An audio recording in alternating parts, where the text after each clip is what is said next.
Hello and welcome to the Daily Aus. I'm Emma. I'm Zara. Last year, the story of a French rape case and the woman at its centre, Gisèle Pelicot, captured global attention. Her ex-husband, Dominique Pelicot, pleaded guilty to charges relating to drugging, raping and inviting others to rape Gisèle over the course of a decade. After months of hearings and a trial that included dozens of other men, Dominique Pelicot was sentenced to 20 years in jail in December. 50 others were found guilty of varying charges including rape, attempted rape and sexual assault.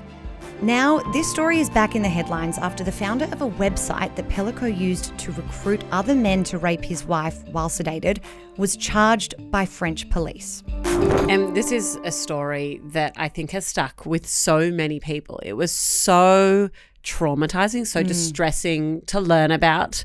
But there have been quite a few updates since we last spoke about it on the pod. Yeah. Can you just remind us of the key aspects of this story before we go on to what's making headlines currently? Yeah. So you might remember in September last year, the world became captivated by this harrowing story. The story of a 72-year-old French woman, Gisèle Pelicot. Gisèle married a man called Dominique. They went on to have 3 children together, several grandchildren, and they lived in a small village called Mazan in the south of France. In November 2020, police there began investigating Dominique Pelicot after he was caught filming up women's skirts at a local supermarket. It was this investigation that led police to a search of his computer, and that's where they found a folder labelled Abuses, which contained over 20,000 images of one unconscious woman being raped by several different men. And that woman was, of course, Gisèle, who had been his wife for decades, as you said. Exactly. What happened from here? The police weren't even looking for this. They were there for another reason. Yeah. What happened after they uncovered this file? So, yeah, as you mentioned, it was kind of an inadvertent discovery, and Gisèle attributes that computer search to basically saving her life. She had no memory of the rapes. She didn't recognize the men in the images shown to her. But that investigation led to her then husband, Dominique, being charged with several offences, including aggravated rape, drugging, violating the privacy of his wife, all of which he pled guilty to. And after reviewing that footage seized from his computer, police made a list of 83 suspects. They identified and charged 50, all men who assaulted Gisèle aged between 26 and 74. There's so much here that is so difficult to wrap your head around. I think one element of it, though, is that the other men came from all sorts of backgrounds. You know, they were all different ages, all different occupations. All of this was orchestrated by Dominique. What do we know about how he was able to do that, how he was able to connect all of these different men in this one way? Yeah, so Dominique met most of these men via an online chat forum, and this is really integral to the story that is in the news now this month that we'll talk about. It was a chat forum called Coco that was actually banned about 6 months ago, but it's a notorious website that had been used to coordinate sex crimes and other serious offences right across Europe. So that's where Dominique would connect with these men in a chat room, and he told the court basically he would arrange these meetups, put sleeping pills into his wife's dinner to sedate her before raping her, or inviting other men who he met online on that website Coco to come to the couple's home and rape Gisèle. I want to talk more about that website in a bit, but the last update of 2024 was that Dominique was sentenced. Yeah. Can you just quickly provide an update on that? So all men on trial, including Dominique, were found guilty. He received the maximum sentence of 20 years. The other men were sentenced to prison terms of between 5 and 15 years. There was also a man involved in the case. His name was Jean-Pierre Maréchal, who said he met and was inspired by Dominique online through that website Coco, and he was found guilty of drugging and raping his own wife at the same trial. That man was sentenced to 12 years in prison. Dominique was also found guilty of the attempted rape of that man's wife. Speaking outside court after the sentencing, Gisèle said, "I would like to express my profound gratitude towards everyone who has supported me. When I opened the doors to this trial, I wanted all of society to be a witness to the debates that took place here. I have never regretted that decision." Which speaks to this really interesting aspect of the story, which is about the fact that we might not have ever heard about it if it wasn't for Gisèle Pelicot specifically choosing to open up these proceedings. Under French law, actually, complainants have a right to remain private during a trial, but she insisted on this complete publicity. And that's all about her support and advocacy for victim survivors. I think she's really become the face of that advocacy in France. And we've heard a sentiment ongoing from her ever since about, putting her story into the world in the hopes that it will help others. I think that we could do a whole podcast on the strength of Gisèle and the difference that she has made to so many people's lives, despite the utter, devastation that she has faced.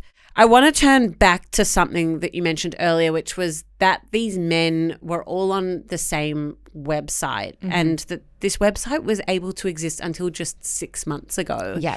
What do we know about Coco, that website? Yeah, so this chat room was used in recruiting the men, as you mentioned, who committed these assaults against Gisèle Pelicot. But it was shut down in June last year, and that followed an 18-month-long international investigation led by French police of Coco, not in relation to the Pelicot case, but just broadly in relation to the notorious activity that it had been rumoured was going on that website. So according to a statement from the Paris Public Prosecutor's Office, investigators actually found evidence connecting the chat room to more than 20,000 cases relating to nearly 500 alleged victims. So these findings related to offences including child sexual abuse, murder, rape, drug trafficking, all alleged to have taken place between 2021 and 2024 in France. Wow. So following that investigation, authorities demanded the site be closed. That's why it was shut down before the Pelicot trial began in September. And now its founder, a man called Isaac Seidler, has been charged in relation to the platform. And who is this man, Isaac Seidler? Hi there, my name's Emma. I'm the editor at The Daily Aus, just popping in to say hi and let you know that here at The Daily Aus, we are an independent media company who work to break down the news for young Aussies in a digestible and accessible way. If you like what you're watching and you like what we do, please hit the subscribe button. Now back to the video.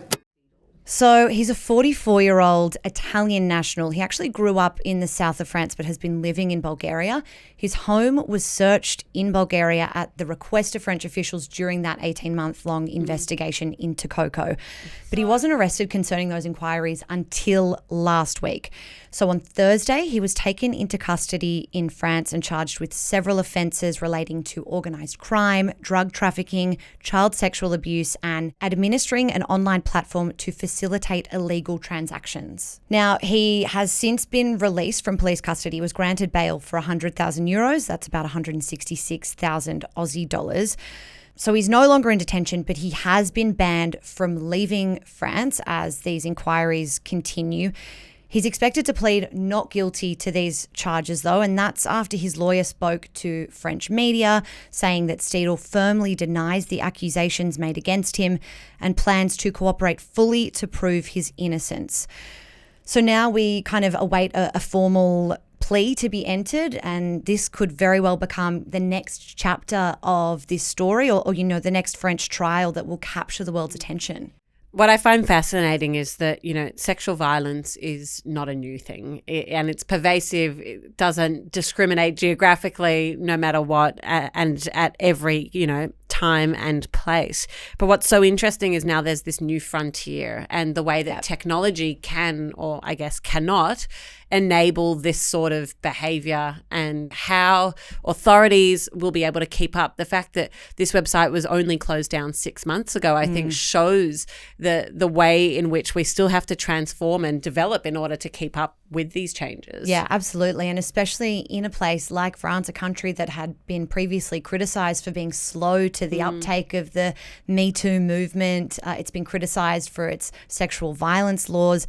There's certainly a sense on social media that there's all of this momentum for change. Even at a government level, the French government has launched this awareness campaign about helping victim survivors and potential victims understand the signs of being drugged.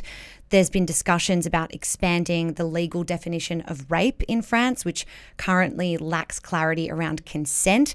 And the French president, Emmanuel Macron, has expressed his support for changing that.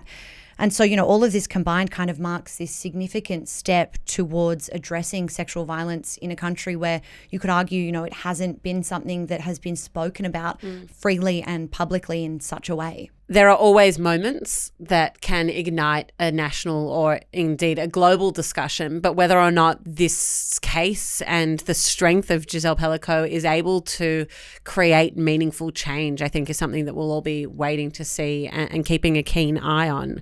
As you mentioned at the top, this is a highly distressing case and a highly distressing topic. So if today's episode did raise any concerns for you, you can contact 1-800-RESPECT on 1-800-737-732. You can also head to 1-800-RESPECT.org.au for resources and support. Take care of yourself, and we'll be back again this afternoon.